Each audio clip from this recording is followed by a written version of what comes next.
Anxiety exists in the body, but so often we're trying to fix it with the mind, and this can be something that keeps us stuck. If you find this podcast helpful, it would be fantastic if you could subscribe.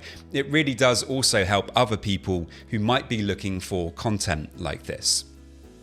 One of the most important things for me in learning to manage OCD and anxiety has actually been learning how to feel anxiety in the body. For many, many years, I was always trying to fix the anxiety.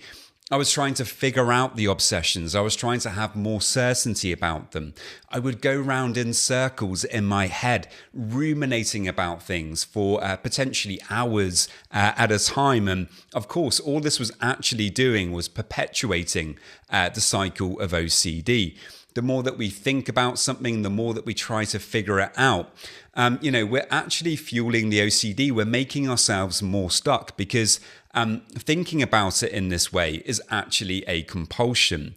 When you can learn how to allow the uncertainty to be there and instead to move your attention to the body in these situations and allow yourself to feel the discomfort of being triggered by a thought, not trying to figure it out straight away, not trying to have that certainty, but allowing those uncomfortable emotions to be there in your body. Now, of course, on one level, that does not sound very nice at all.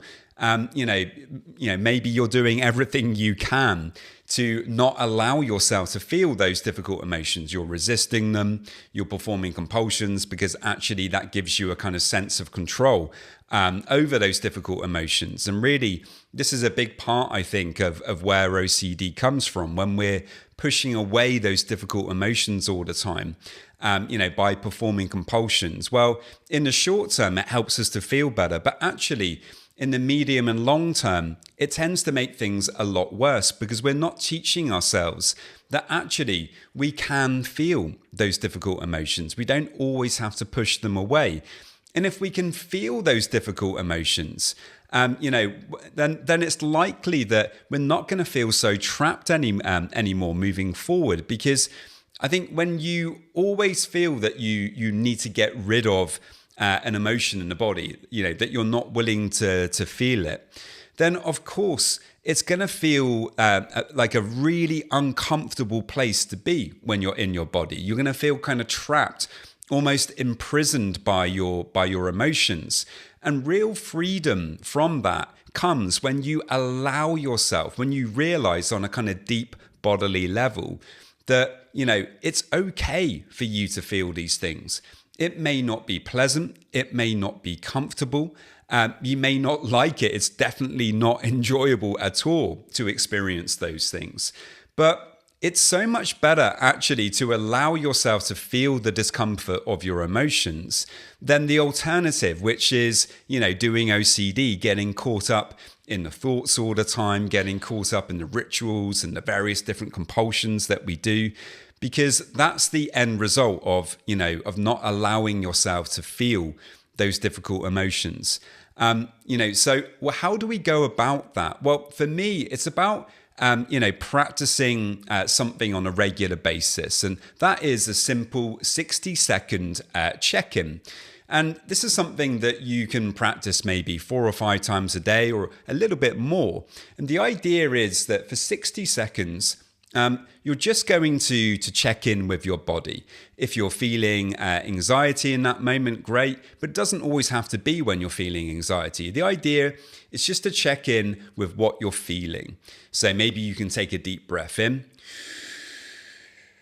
and just breathe out slowly. And then just check in with your core, with your chest, with your shoulders, with your throat, with your neck. And the idea here is just to be aware for 1 minute of what's going on in your body. So often we're distracting ourselves from it. We're trying to pay attention to something else, or we're getting caught up in a rumination because we're feeling uncomfortable. But actually, if you can just pay attention to that discomfort, notice it.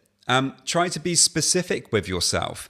What is the emotion that you're feeling? So often we just say, oh, it's just anxiety. But, maybe there's some shame there or some frustration. Maybe there's resentment or anger. Try to be very clear with yourself about what it is. And maybe, if it is fear or anxiety, well, what specifically are you fearful about? What does the feeling actually feel like? Is it a sharp feeling? Is there pressure? Is there dullness? Does it have a color to it? Does it have a shape? You can even begin to use your imagination with this a little bit more. And like I say, if you just sit there and pay attention to it for a minute, try to notice if it changes at all during that time. And really what you're doing here is you're trying to build curiosity. So often we're just distracting ourselves, trying to push away those difficult emotions. If you can develop that curiosity about them instead and try to practice allowing them to be there, you start to develop a different relationship with them. You stop resisting them so much. And, that really helps us then to accept them. And really, so often it's the resistance to these difficult emotions that actually causes the problem. So this is something that's really helpful. Another thing that you can do linked to this is to start to build a kind of meditation practice. It could be 5 minutes a day, where you do a slightly longer extended check-in with yourself. You don't have to do that. Just doing 60 seconds here and there throughout your day to start off can be a really powerful shift and something that really helped me with my own OCD and anxiety. So many thanks, guys. I really hope that you found that helpful. Please do subscribe to this channel. It really does help other people who might need to find it too. Remember, I also offer a free discovery call. To get that, you can head over to my website, robertjamescoaching.com. Many thanks, and I will see you next time. This video is for educational purposes only and is not a substitute for professional mental health advice, diagnosis, or treatment. If you are dealing with OCD, anxiety, or any mental health concerns, please consult a licensed mental health professional for support.